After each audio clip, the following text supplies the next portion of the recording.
Ya, listo. De lo que vamos a hablar hoy día básicamente son glomerulonefritis. ¿Ya? Glomerulonefritis. Todo lo que es el compromiso a nivel. Recuerden que cada riñoncito, Roxicela, ya, cada riñoncito tiene más o menos 1 millón de glomérulos en cada riñón. ¿De acuerdo? Entonces, vayamos avanzando. Acá vemos a nivel de los riñones, vamos a observar que hay, aquí está, ya. Cada riñón tiene 1 millón de glomérulos. Estos glomérulos, a su vez, ¿no? Tienen una arteriola aferente, que es esta de acá, y tienen una arteriola eferente. Y aquí están los capilares glomerulares, que se han dividido en un amasijo de capilares glomerulares. Todo esto dentro de la cápsula de Bowman, y aquí vemos el tubo contorneado proximal.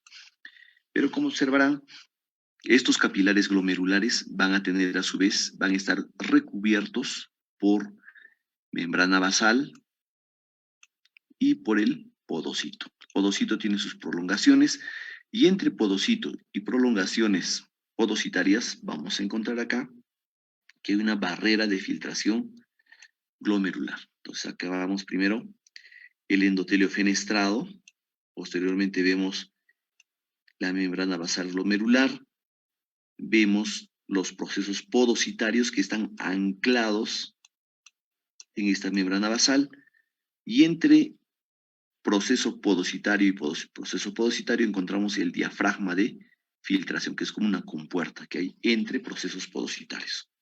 Entonces, aquí vemos una microfotografía electrónica en la cual vamos a observar los podocitos con sus procesos podocitarios y a su vez entre estos, esto que estoy pintando, son los diafragmas o las hendiduras de filtración glomerular.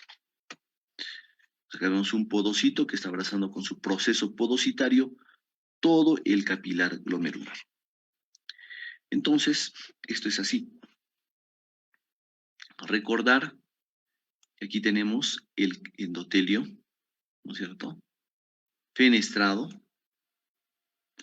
Luego de eso tenemos la membrana basal glomerular y posteriormente tenemos los pedicelos o procesos podocitarios, ¿no? Este es el cuerpo del podocito con todas sus prolongaciones que están abrazando este capilar glomerular.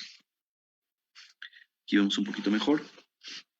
Vemos los procesos podocitarios, ¿no? Tiene una arquitectura. Se observa también aquí el diafragma de filtración. Tenemos el NEF1, NEF2, la nefrina, que se van a abrir dependiendo de la carga eléctrica, ¿no? De un lado hacia el otro, ¿de acuerdo? Ya. Entonces, recordar primero que la membrana basal glomerular que hemos observado acá, que es esto de acá, está constituida por colágeno de tipo 4 y 5, glucoproteína silaminina, fibronectina y entactina. Proteoglucanos también como heparansulfato. Eso es todo lo que va a componer la membrana basal. Luego tenemos el mesangio, ¿no? Es un sostén de un entramado vascular con filamentos de actina, miocina, es decir, va a haber procesos de contracción, ¿no? Y de expansión a nivel del mesangio. Retículos endoplásmicos rugosos voluminosos, ribosomas y lisosomas abundantes, ese nivel de mesangio. Luego tenemos el podocito, ¿no? Proteínas de estructura, anclaje y de barrera de filtración. Luego vamos a tener el dominio del diafragma de filtración. Recuerden que esta de aquí hasta acá, el diafragma va a ir de 25 a 60 nanómetros y están cruzados por una membrana delgada que es esta llamada diafragma de hendidura o diafragma de filtración, que está constituido por esto de acá, por esto de aquí. Son rectangulares de 40 Armstrong por 140 Armstrong en la sección transversal y 70 Armstrongs de la longitud. La nefrina, que se encuentra acá, es producto de un gen llamado NEPHS1, es una glucoproteína transmembrana de tipo 1, IgG, interactúa con la P-caderina 4. ¿No? Aquí está la P-caderina 4, junto con la nefrina. La P-caderina tiene un dominio extracelular, el andamiaje del diafragma de filtración, aunque no es la única que sirve como estructura básica del mismo. El dominio intracelular, lo que está a este nivel, ¿no es cierto?, está conectado con la catenina y la placoglobina. Catenina y placoglobina. La podosina es otra molécula que está localizada en la fase citoplasmática del diafragma de filtración, podosina, que está a este nivel, junto con el CD2AP, que es una proteína asociada al CD2. Y la filtrina, que es una molécula que está fuertemente asociada a la modulación de las propiedades de la nefrina. A ver esto. En lo que vamos a ver ahora, en las glomerulonefritis, algunas de estas moléculas que ustedes están viendo acá van a ser el blanco o diana de estos procesos autoinmunes. La mayor parte de las glomerulonefritis, sean primarias o secundarias, van a tener un componente, una reacción antígeno-anticuerpo, es decir, un componente autoinmune. Por ejemplo, podría ser que se dañe la actina y se va a perder toda esta arquitectura que sostiene esta prolongación podocitaria. O podría ser el blanco, por ejemplo, acá la NEP1, o CD2AP, que va a hacer que se pierda esta unión de la nefrina con el CD2AP, permitiendo que a nivel estructural ya no ejerza su función de diafragma o de compuerta ese nivel. Asimismo, también tenemos algunas moléculas que van a servir de sostén o de anclaje a nivel de la membrana basal glomerular y el proceso podocitario. Es decir, van a hacer de que mejor dicho, no se desprenda ese proceso podocitario o se mantenga unido a la membrana basal glomerular. ¿Cuál es? El complejo 3 integrina, el disoglicano y la megalina. Si se dan cuenta, son proteínas que van a atravesar la membrana basal glomerular y también van a estar unidos al proceso podocitario.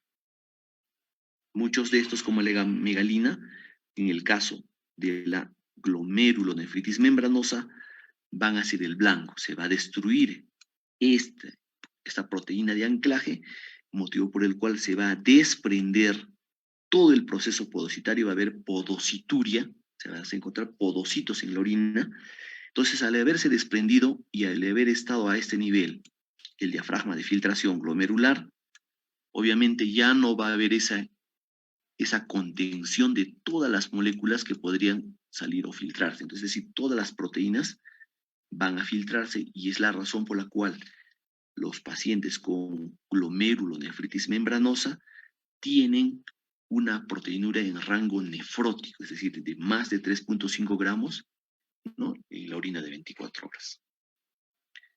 Entonces, para eso revisaremos un poquito el glomérulo normal. Entonces, cuando hacemos una biopsia de riñón en todo paciente que tiene un componente clínico, recuerden que las glomerulonefritis van a tener diferentes tipos de presentaciones clínicas, ¿no? Clínicas, ¿no? Hablamos de síndromes, es decir, de presencia de signos y síntomas. Por ejemplo, pueden tener síndrome nefrótico. Es un síndrome nefrótico. Per se define como la presencia de proteinuria de más de 3.5 gramos en 24 horas, que puede ir asociado o no a hipoalbuminemia o edema o hiperlipidemia. También tenemos el síndrome nefrítico. El síndrome nefrítico se caracteriza por tener hematuria, hipertensión y proteinuria, pero que es menor de 3.5 gramos en 24 horas. También puede haber solo proteinuria, nada más, sin hematuria, sin hipertensión, sin edema, solo la presencia de proteinuria. O algunos glomerulonefritis van a tener solo hematuria. Entonces, ¿qué significa esto? Las glomerulonefritis pueden tener diferentes tipos de presentaciones clínicas, que pueden ser síndrome nefrótico, nefrítico, hematuria, proteinuria, ¿no? O una combinación de síndrome nefrótico más síndrome nefrítico, ¿de acuerdo? Entonces, Las glomerulonefritis se clasifican en primarias y secundarias. Pero antes, para poder entender esto, porque casi la mayoría tienen un componente histológico. O sea, para tú definir, ¿es una glomerulonefritis primaria o secundaria? Necesariamente tienes que hacer una biopsia de riñón. Y para distinguir entre los diferentes tipos de glomerulonefritis primaria, tenemos que hacer una biopsia de riñón, ¿de acuerdo? Entonces, esto es importante saberlo porque para eso necesitamos hacer una biopsia de riñón. Entonces, ante toda biopsia de riñón, lo primero que tenemos que hacer es determinar cuál o cuáles de los 4 compartimientos histológicos están afectados. Puede ser glomérulos, puede ser el intersticio, los túbulos o los vasos. ¿Cuál es el que está más comprometido? ¿De acuerdo? Entonces, cuando vemos primero el glomérulo, que se encuentra acá, primero, ¿qué evaluamos? Primero evaluamos el grado de celularidad, o sea, ¿cuántas células tiene ese glomérulo? No debe haber más de 3 células por área mesangial, 1. Consideramos hipercelularidad, ¿no? Pero siempre es importante ver el corte histológico al cual ha sido sometido, ¿no? Tiene que ser de 2 a 3 micras como máximo. Y cuando es muy grueso el corte, puedes encontrar hipercelular. ¿Y por qué es importante saberla?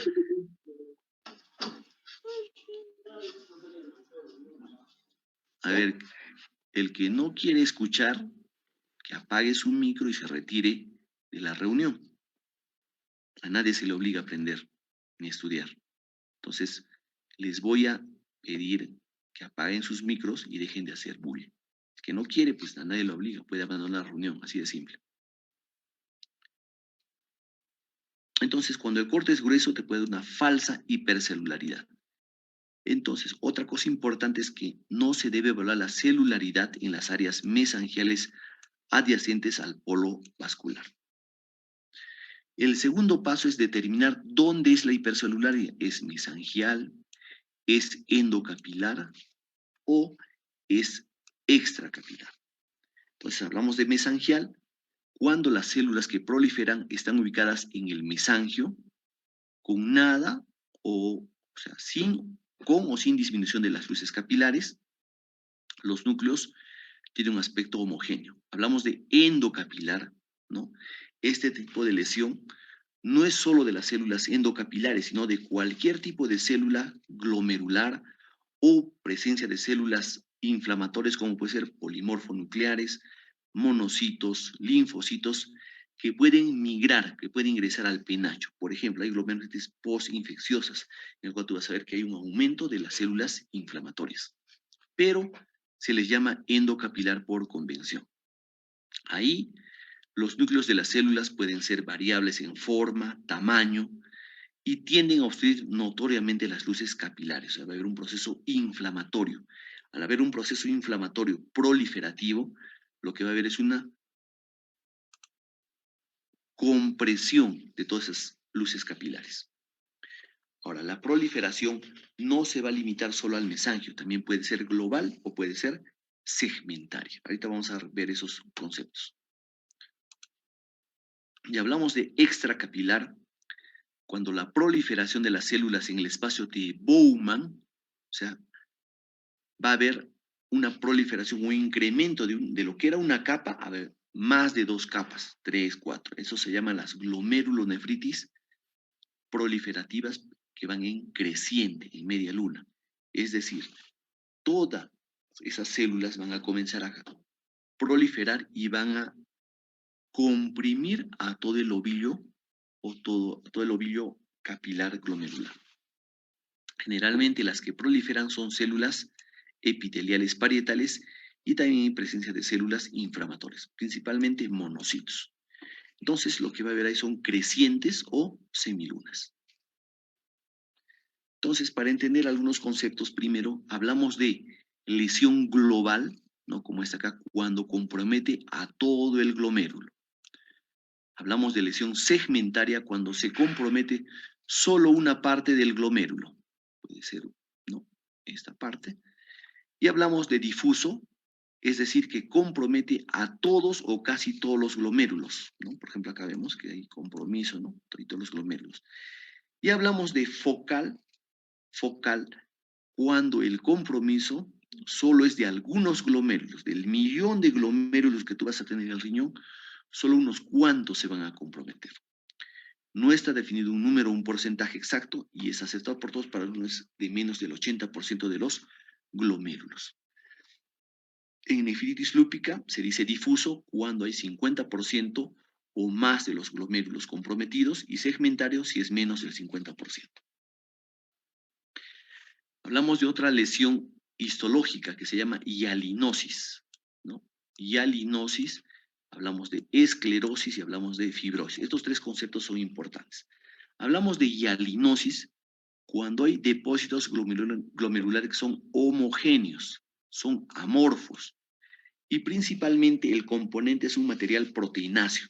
Se observan de color rojizo, a veces verde o azul, de acuerdo a la técnica con la coloración de tricrómico, ¿no? O de Paz. Ahora, se pueden observar estas mismas lesiones que se ven en el glomérulo, también se pueden observar en arteriolas. Por ejemplo, puede haber una arteriolosclerosis hialina, que se debe diferenciar de la necrosis fibrinoide, que presenta similares características tintoriales, pero es un material más granular, menos homogéneo y se acompaña de detritus celulares y células inflamatorias. Esclerosis. Hablamos de esclerosis cuando hay una lesión glomerular cicatricial producida con proliferación generalmente de colágeno tipo 4, que es un colágeno glomerular. Hablamos de fibrosis cuando la cicatrización se produce principalmente con colágeno de tipo 1. No es un colágeno de tipo intersticial. Entonces, aquí observamos un glomérulo normal, ¿no? Este espacio que ustedes ven es el espacio de Bowman. Aquí están las lobulaciones de este glomérulo. Observamos capilares glomerulares, aquí está el núcleo, es la célula endotelial. Y a su vez vemos acá el polo vascular, donde va a ingresar la arteriola aferente y se ve la arteriola eferente. Ven que hay un gran número de células. Y observamos que por área no hay más de 3 células o núcleos de células mesangiales. También observamos dentro del capilar eritrocitos, ¿no es cierto? Algunos polimorfos. Este es un glomérulo normal. No hay muchas células, si se van dando cuenta ustedes. Todo lo que es el glomérulo es esta parte de acá que está acá. Tiene así, todo esto de acá.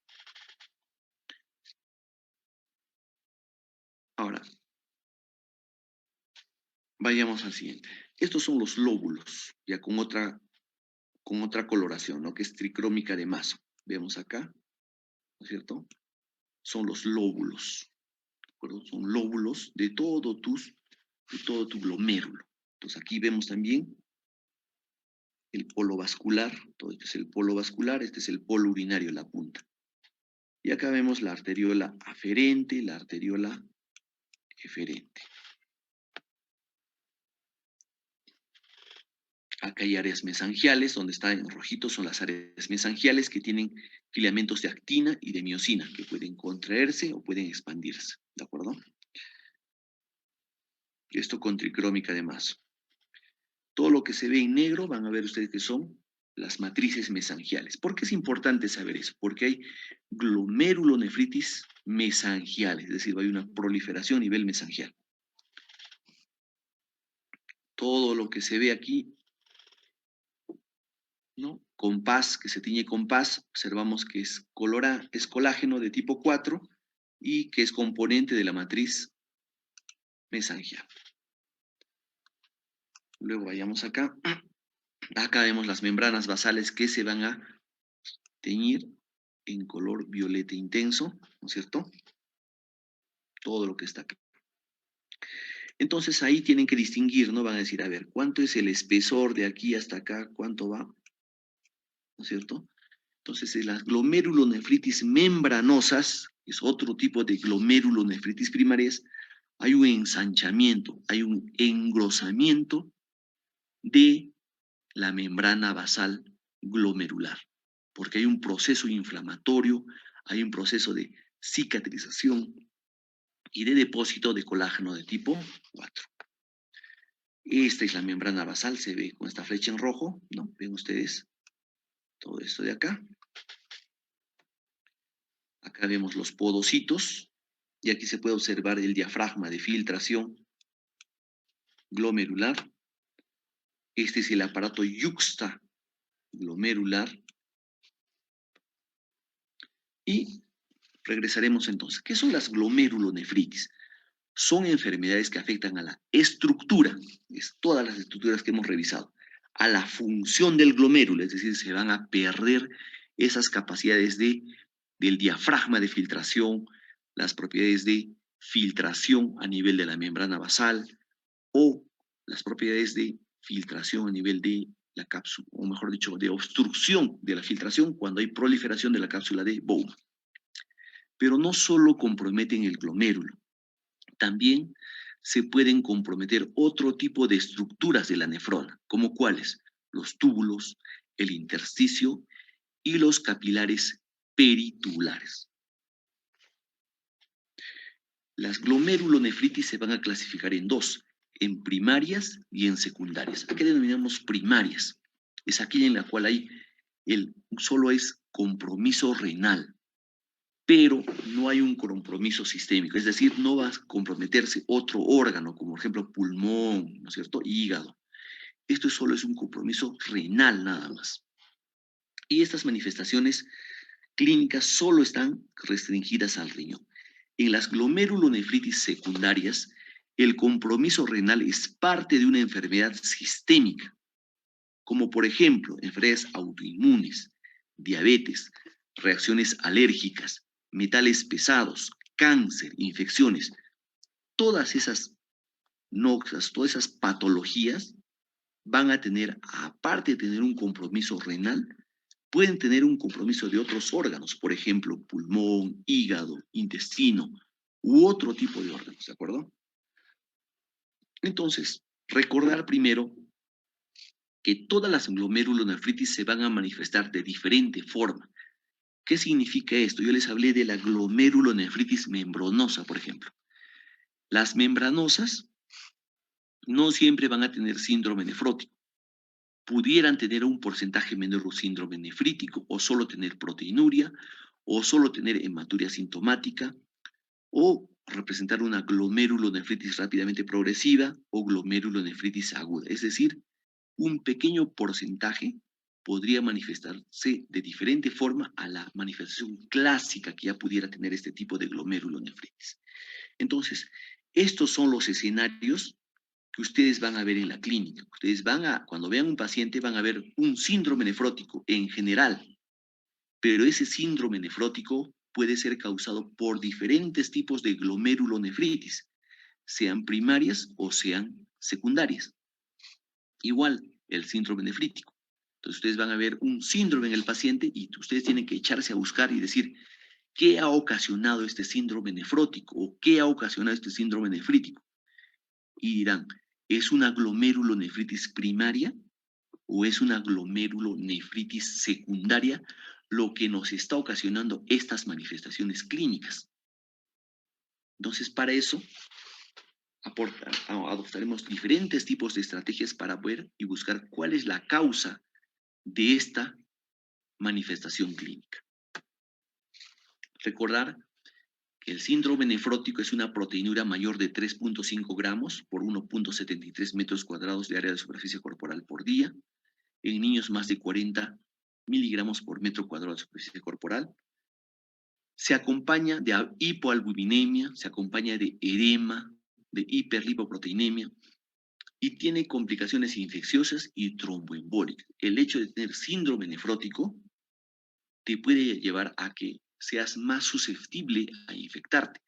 ¿Por qué? Porque al momento de eliminar proteínas también estás eliminando anticuerpos y también estás eliminando algunas sustancias o proteínas que son trombóticas, como la antitrombina 1.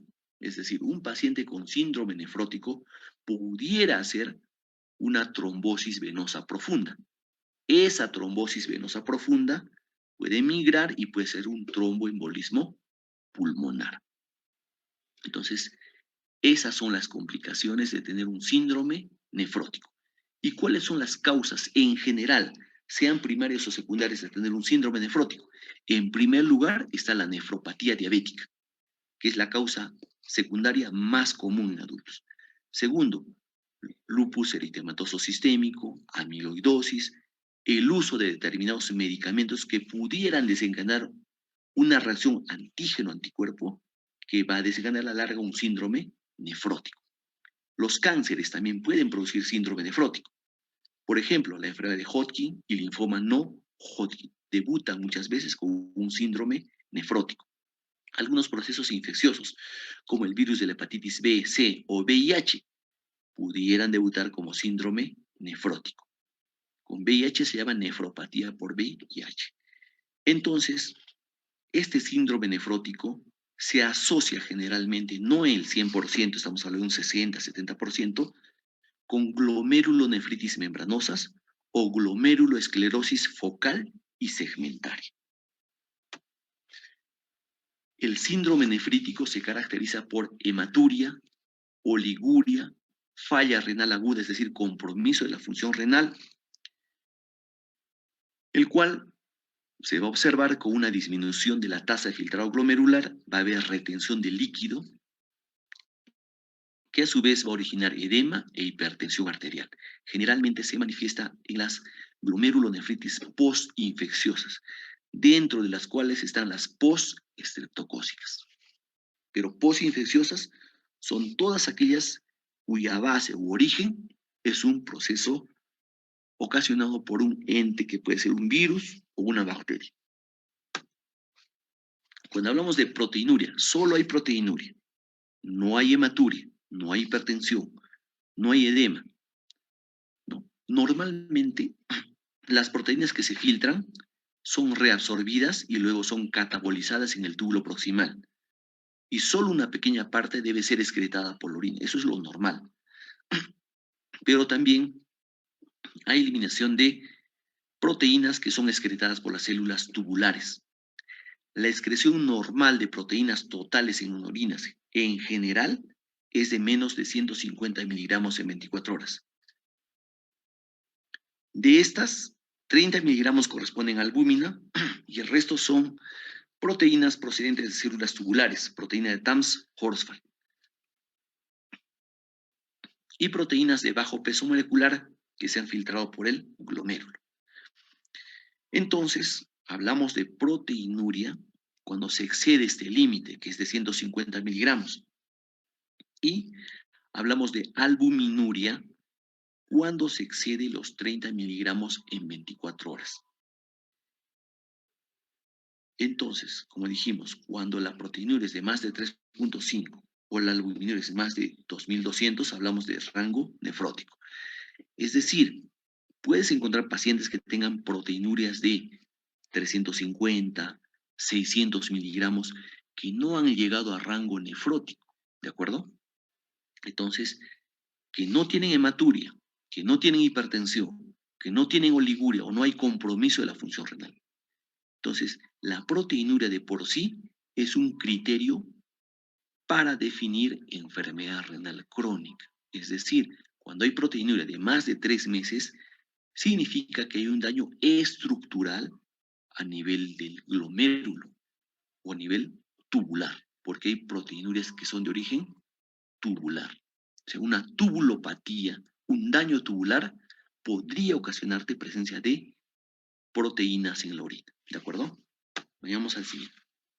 El otro cuadro clínico que se presenta es la hematuria asintomática. Puede ser micro o puede ser macroscópica. La tasa de filtración glomerular es normal y no hay evidencia de enfermedad sistémica que pueda señalar que haya compromiso del riñón. Entonces, generalmente, cuando hay hematuria y proteinuria, generalmente esta proteinuria es menos de 1 gramo por día. Y una causa importante de hematuria sintomática es la nefropatía por inmunoglobulina A. Hablamos de otro cuadro clínico que se llama glomerulonefritis rápidamente progresiva. ¿En qué consiste? Consiste en que tu paciente súbitamente, en un corto tiempo,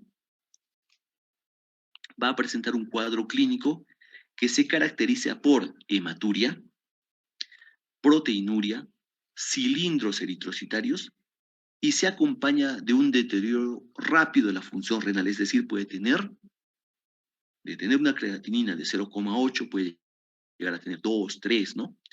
Que si no actuamos rápidamente puede llevarlo a insuficiencia renal terminal dentro del lapso de días a semanas.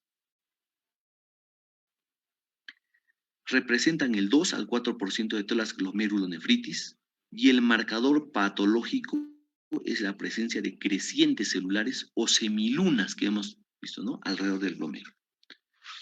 También, dependiendo del tiempo de presentación, hablamos de glomerulonefritis agudas y crónicas.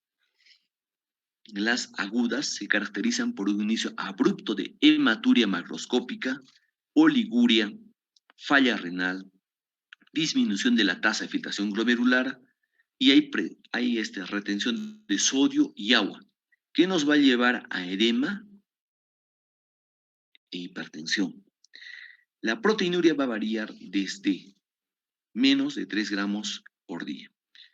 Una de las principales causas de glomerulonefritis es la presencia de procesos infecciosos, ya sean de tipo bacteriano, viral o de protozoarios. Un momentito, por favor. Un momentito, un momentito.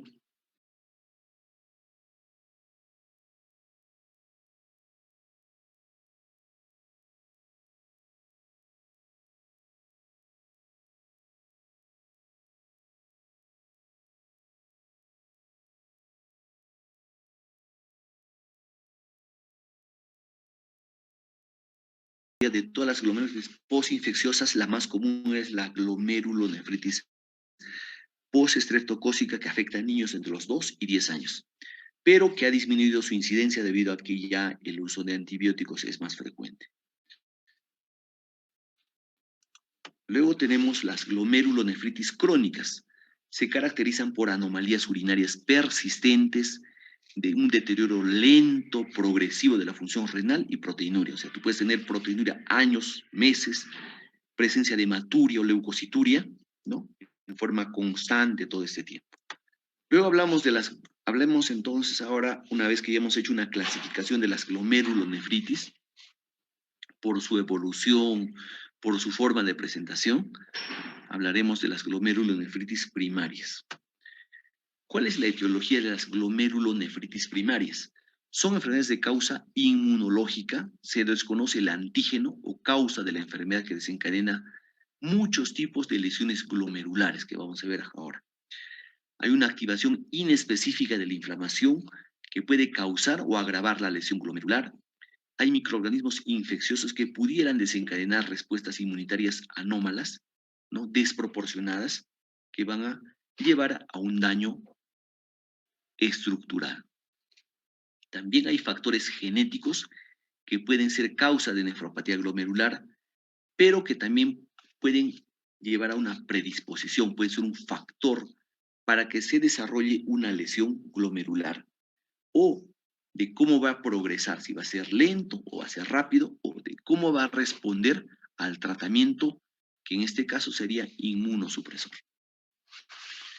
Entonces, las principales causas de glomerulonefritis primarias, hay un trabajito que hicieron el año del 96 al 2005, en el cual determinaron que la glomeruloesclerosis focal y segmentaria es la glomerulonefritis más frecuente en nuestro medio, ¿no? La membrana proliferativa presenta menor tiempo de enfermedad, mayor deterioro de la función renal y asociado tiene un compromiso tubular e intersticial y siendo una causa importante de glomerulonefritis en el Perú. Entonces vamos viendo que con el tiempo, a medida que se iban haciendo más biopsias, se iban encontrando que la principal causa de glomerulonefritis primaria en el Perú era la focal y segmentaria. Entonces, ¿Cómo se clasifica? Son heterogéneas, tanto por su etiología como por su evolución. No es posible establecer una clasificación única que permita diferenciar los glomerulonefritis en grupos homogéneos. Se agrupan de acuerdo a datos evolutivos, histológicos, clínicos y se clasifican en diferentes tipos. Por ejemplo, yo les hablé de esto, ¿no? Las agudas tienen un momento conocido, tienen síntomas claros, cursan con hematuria, proteinuria, edemas, hipertensión, insuficiencia renal. Las subagudas tienen un comienzo menos claro, con un deterioro de función renal progresivo que va de semanas o meses, sin tendencia a la mejoría. Las crónicas, no, independientemente del comienzo, van de la cronicidad, va a la cronicidad en años, cursan con proteinuria, hematuria, hipertensión arterial, insuficiencia renal. La evolución es variable a lo largo de los años, con tendencia a progresar una vez que se instaura la lesión. Según la histología, es una clasificación utilizada que nos da información pronóstica de la enfermedad.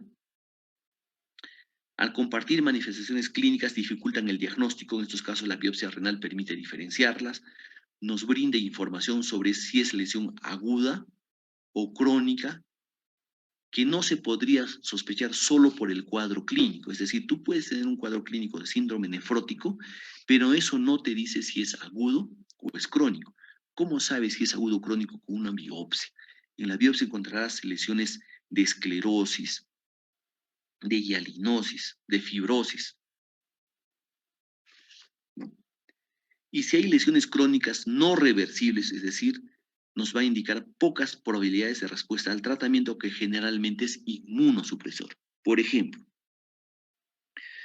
si tú haces una biopsia de riñón y en esa biopsia de riñón encuentras que de 10 glomérulos que tú has obtenido con la biopsia de riñón, 9 están esclerosados o fibrosados, están globalmente esclerosados, ¿qué significa? Que el darle inmunosupresores no va a revertir la enfermedad, no va a detener el proceso autoinmune.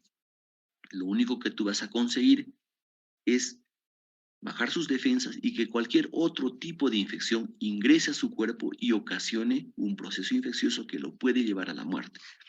En este sentido, si tú ves que de 10, 9 están dañados, obviamente ya no vas a dar tratamiento inmunosupresor. Lo único que tú vas a hacer es esperar que progrese la enfermedad y darás algún tipo de tratamiento paliativo hasta que tu paciente ingrese a terapia de reemplazo renal, que puede ser diálisis peritoneal, hemodiálisis o trasplante renal. Entonces, aquí observamos lo que les decía.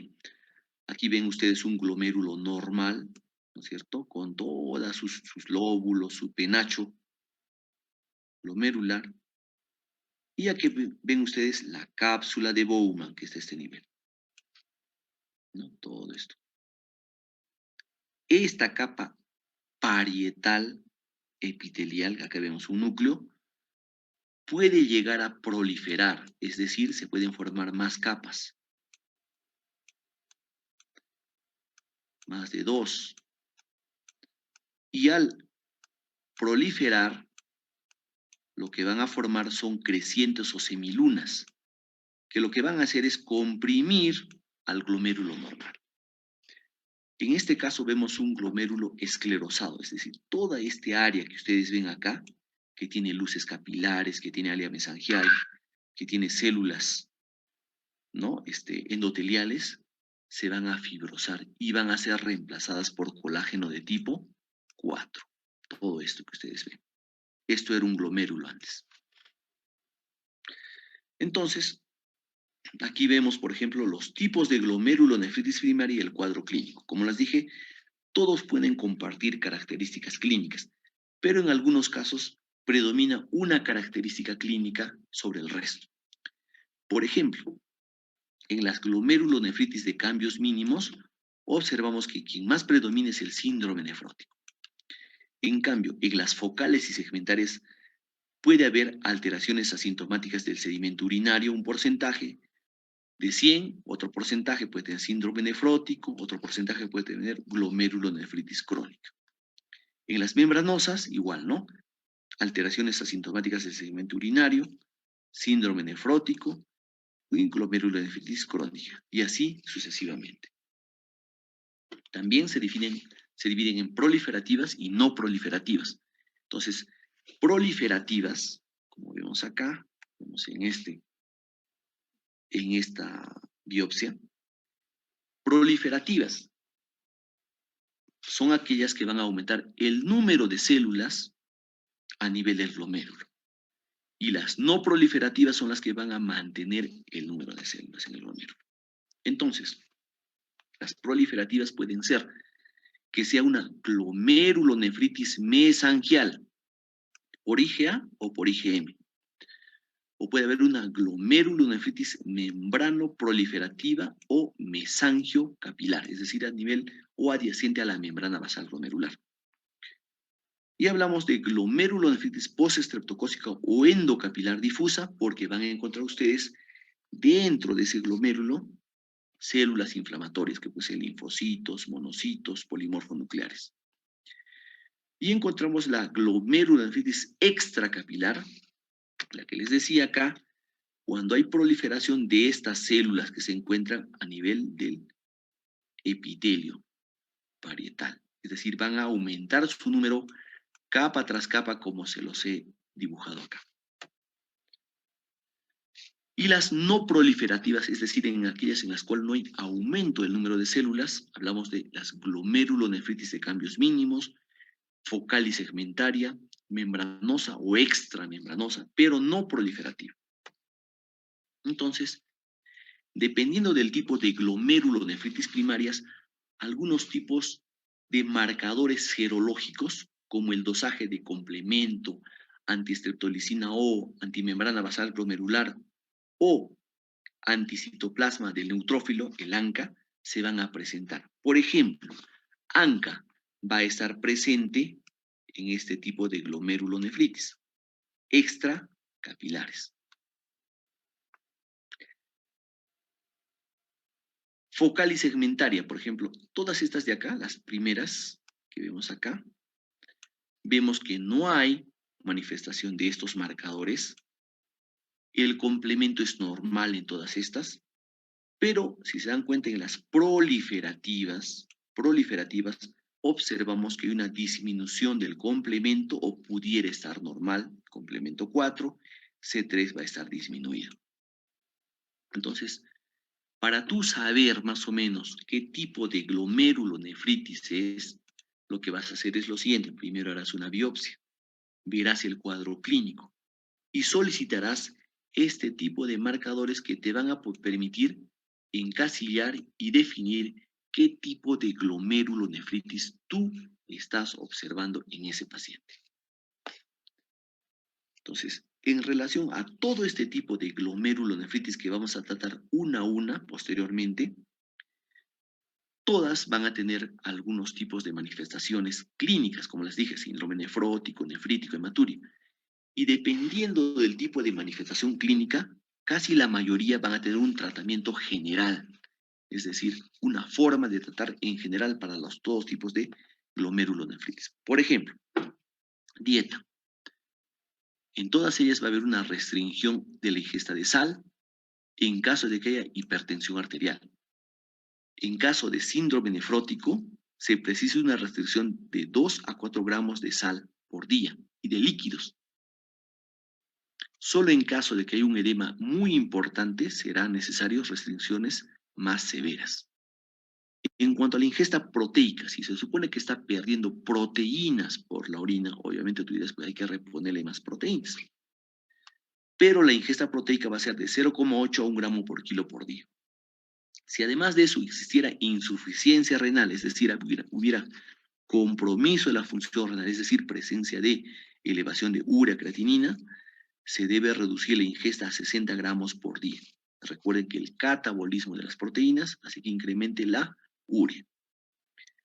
Por lo tanto, es muy recomendable el control de la obesidad, el abandono del tabaco y la práctica de ejercicio físico regular.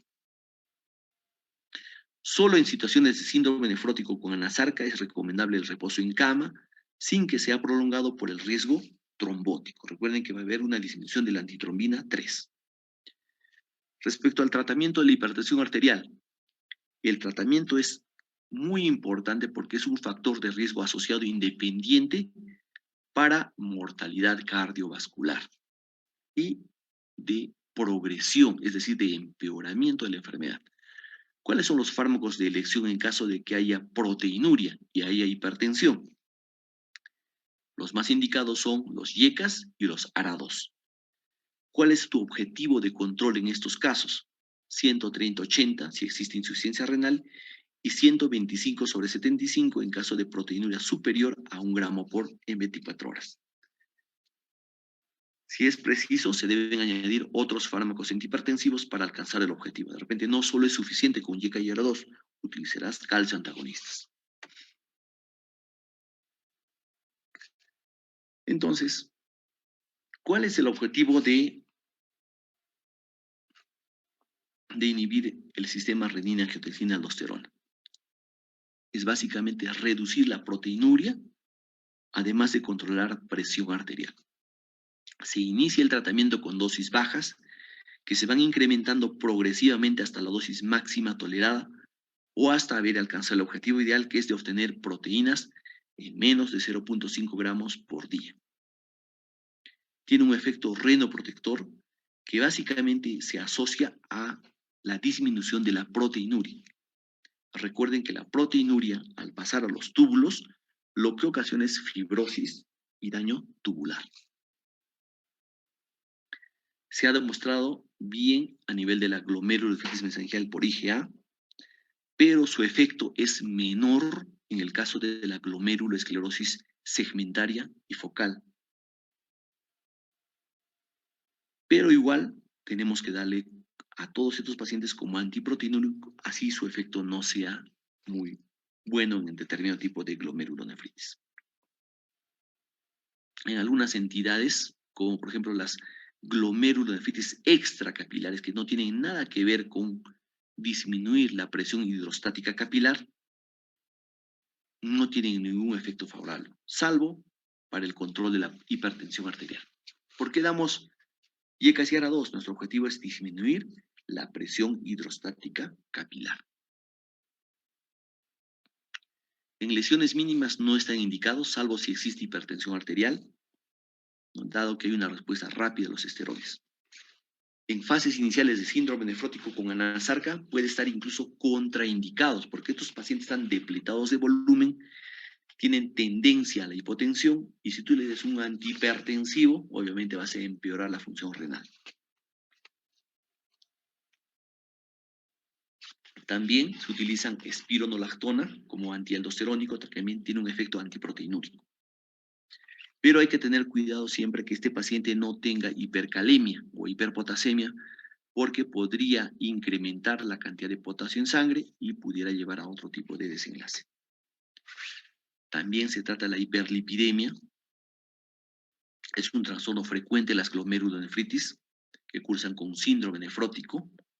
Hay un incremento de la síntesis hepática de lípidos y apolipoproteínas.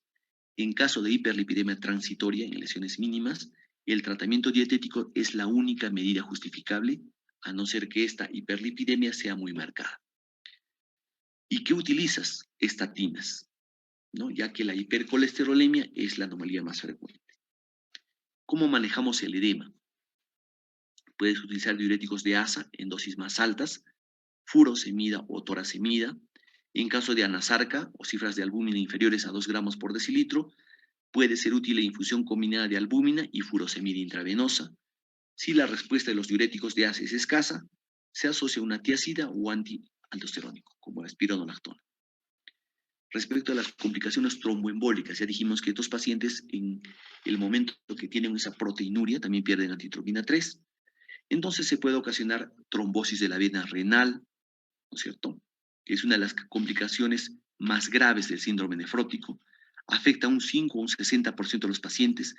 El riesgo aumenta si es que tu hipoalbuminemia es de menos de 2 gramos por decilitro. O sea, obviamente ya hay una buena cantidad de proteínas que se han perdido por la orina.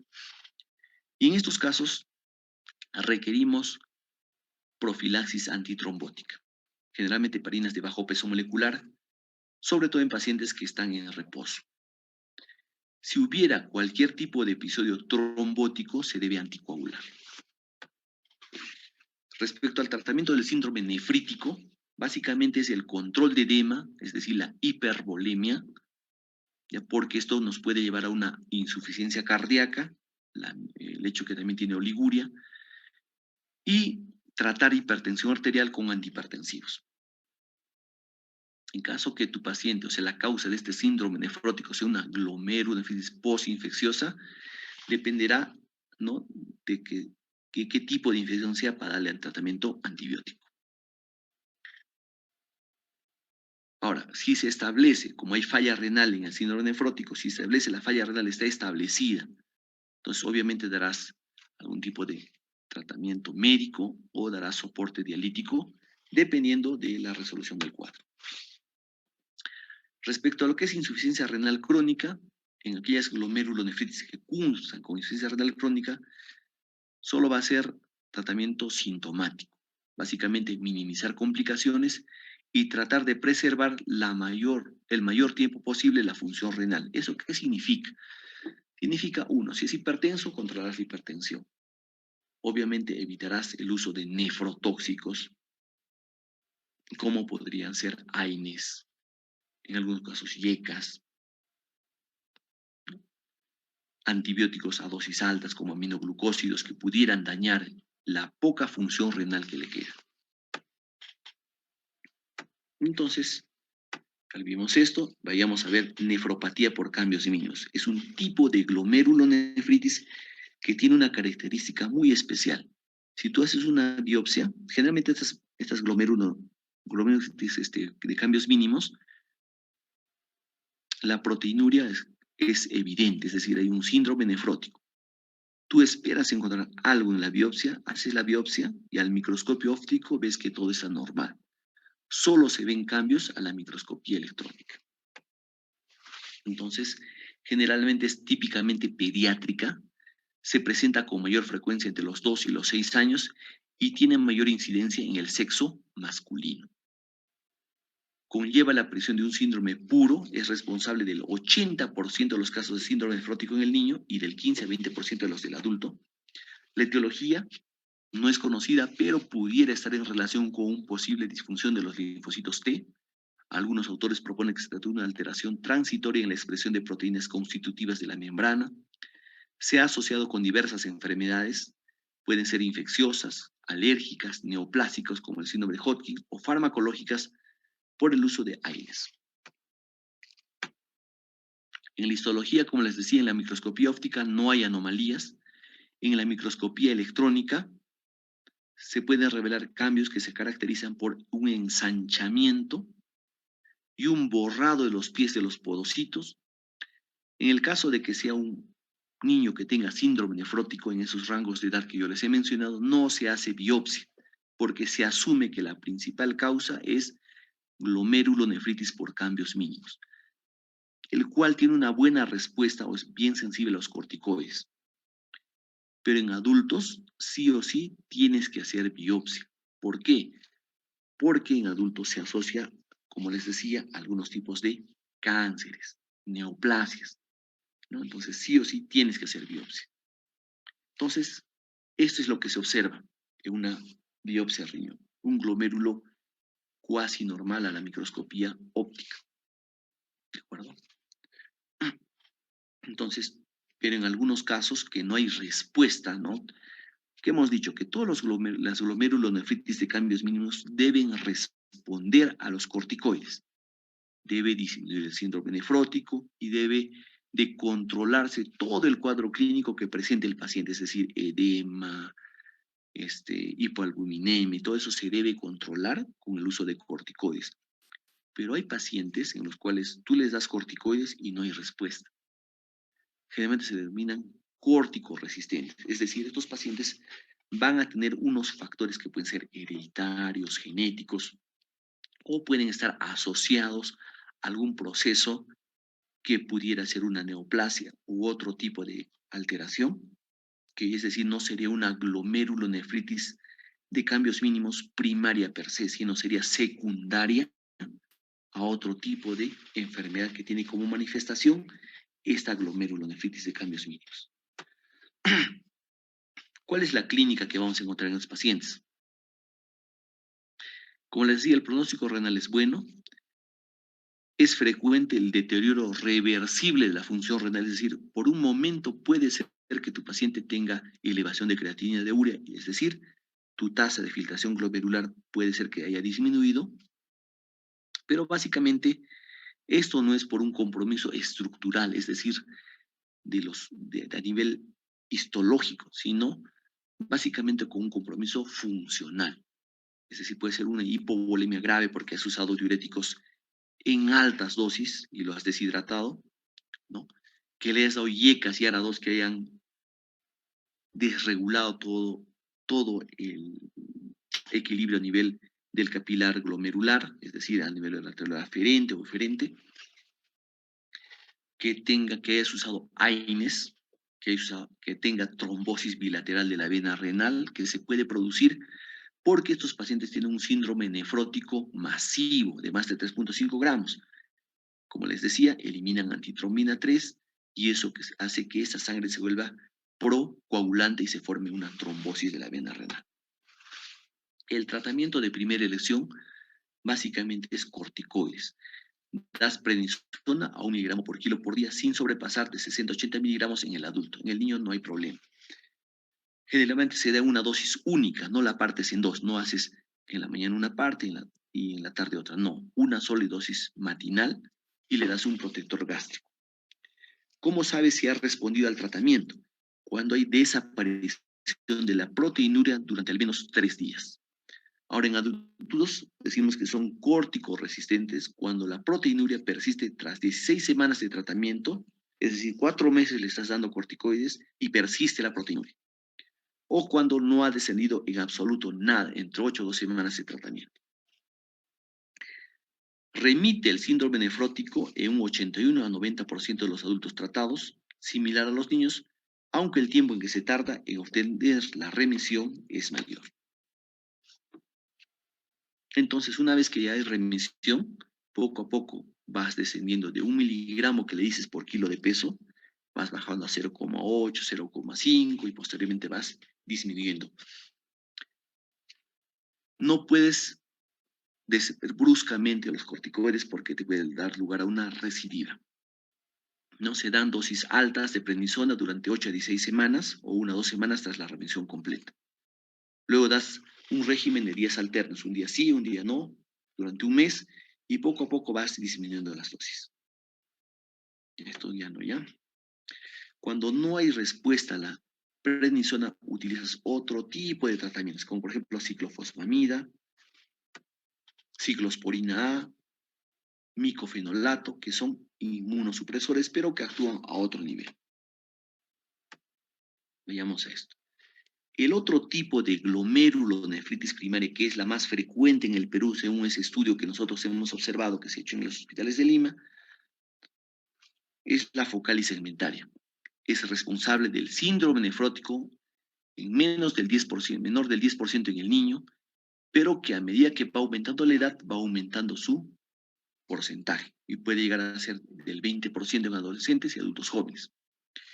No hay diferencia entre varones y mujeres. El diagnóstico es netamente histológico, es decir, tienes que hacer biopsia para saber qué es focal y segmentaria y sobre todo sospechar eso en adultos, que es donde más se presenta. ¿Cuál es la etiología? Hay dos tipos, primarias y secundarias. Por ejemplo, en las formas primarias no hay un agente o condición asociada de las secundarias. Por ejemplo, las secundarias se dan por hiperfiltración, presencia de tóxicos, cicatrización, procesos glomerulares previos, y en ambos el planteamiento es diferente. En las primarias darás inmunosupresores. En las secundarias no vas a dar inmunosupresores, por ejemplo, porque son secundarias a tóxicos. Pueden ser metales pesados, intoxicación por mercurio. Obviamente ahí de nada te va a servir dar prednisona o un inmunosupresor. Tendrás que dar quelantes de mercurio. ¿De acuerdo? En las formas primarias se habla de un posible factor circulante. ¿Ya? ¿Por qué un factor circulante? Porque lo trasplantan a ese paciente, le ponen otro riñón y vuelve a recibir el cuadro en el riñón trasplantado, lo cual significa que el factor agresor de ese riñón está en la sangre, está circulando constantemente y lo que va a hacer es que recidive de nuevo el cuadro y pudiera llegar a tener un rechazo. Es por eso que los pacientes que tienen focalitis segmentaria reciben mayor inmunosupresión durante el trasplante. También hay formas genéticas raras, ¿no? Que están relacionadas con alteraciones de genes que van a codificar las proteínas de la membrana basal. ¿Cómo es la histología en estos casos de focalitis segmentaria? Hay esclerosis del ovillo glomerular que afecta focalmente a algunos glomérulos desde la zona yuxtaglomerular. Las luces capilares de esta zona están obliteradas, están cerrándose por material acelular con zonas de hialinosis, ya dijimos que es hialinosis, ¿no es cierto? En la inmunofluorescencia muestra habitualmente depósitos de inmunoglobulina M y complemento 3, y estas focales segmentarias a su vez se dividen en varios subtipos. Hay 5 subtipos, por ejemplo, la forma clásica, que exige la exclusión de los otros subtipos, la forma periliar, donde la lesión esclerosante es próxima al ilio, periliar, la forma celular, donde hay un aumento de células endoteliales extracapilares y polimorfonucleares, la forma de lesión TIP, que es una lesión próxima al túbulo, o sea, la punta del glomérulo, la forma colapsante, con el cual hay un colapso generalizado de los glomérulos. Entonces acá veamos esto. Aquí está un glomérulo, solo una parte está esclerosada, ¿cierto? Y la mayor parte, bueno, una buena parte todavía preserva su forma. Aquí también observamos, todo esto es el glomérulo, y solo esta parte de aquí que estoy yo delimitando es la zona de esclerosis. Acá todavía ves capilares glomerulares. Están sus luces. Pero si se dan cuenta hay partes que tienen ese material que dice hialinosis. ¿De acuerdo? Igual acá, todo lo que se ve en azul es la zona de esclerosis. Y aquí observamos las luces de los capilares glomerulares. ¿Qué manifestaciones clínicas tienen estas glomeruloesclerosis focal y segmentaria? Proteinuria, que se caracteriza como síndrome nefrótico, pero en el adulto puede ser de cualquier grado, o sea, puede ser una proteinuria en rango no nefrótico.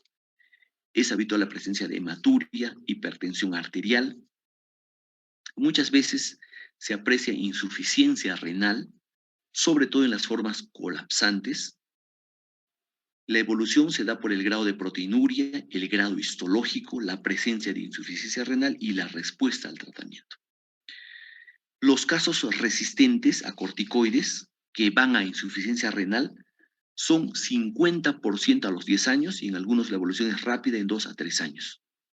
El riesgo de recidiva tras el trasplante, por lo general durante los primeros días, es del 25%. ¿Cuál es el tratamiento? Corticoides asociado, tratamiento de primera elección, damos prednisona. Igual 1 miligramo por kilo por día. Pero la respuesta no va a ser siempre buena, recuerden eso. Se dan igual YCASIARA2 en pacientes con proteinuria no nefrótica. El otro tratamiento es ciclosporina A. También utilizamos tacrolimus, sirolimus o micofenolato, pero de inicio siempre damos prednisona con ciclosporina. Otro tipo de glomerulonefritis es la membranosa. Es la causa más frecuente en los adultos de 25 a más, a 25 a 30%, pero en mayores de 50 años. Es una glomerulopatía poco frecuente en niños y su máxima incidencia se encuentra en la cuarta y quinta década de la vida y es mayor en varones. ¿Cuál es la etiología? La glomerulonefritis membranosa tiene un origen idiopático, pero ahora se ha encontrado que hay un autoanticuerpo que ataca la megalina y que lo que hace es que hay una inflamación a nivel de la membrana basal glomerular. También está relacionado a otras situaciones como neoplasias, enfermedades sistémicas, infecciones, uso de drogas. Y las enfermedades neoplásicas representan el 5 al 10% de los casos de glomerulonefritis membranosa. ¿Qué tipo de cánceres? Pulmón, mama y colon. Es decir, si tú encuentras un paciente con síndrome nefrótico, le haces la biopsia renal y encuentras que es una glomerulonefritis membranosa, estás obligado a buscar si el paciente no tiene un cáncer de pulmón, un cáncer de mama o un cáncer de colon. ¿Qué hay en la histología? Engrosamiento de la pared de los capilares glomerulares, puede ser global, puede ser difuso, a veces no es evidente en las fases iniciales, que se inicia básicamente por la formación de agregados inmunitarios subepiteliales. Con coloración de plata, metenamina, se visualizan mejor estas imágenes. La celularidad del glomérulo suele ser normal y en la inmunofluorescencia puede haber depósitos glandulares difusos de inmunoglobulina G y complemento 3. Entonces aquí observan, esta es una glomerulonefritis membranosa, pero que presenta áreas de esclerosis. Pero en general acá se dan cuenta ustedes que está bien delimitado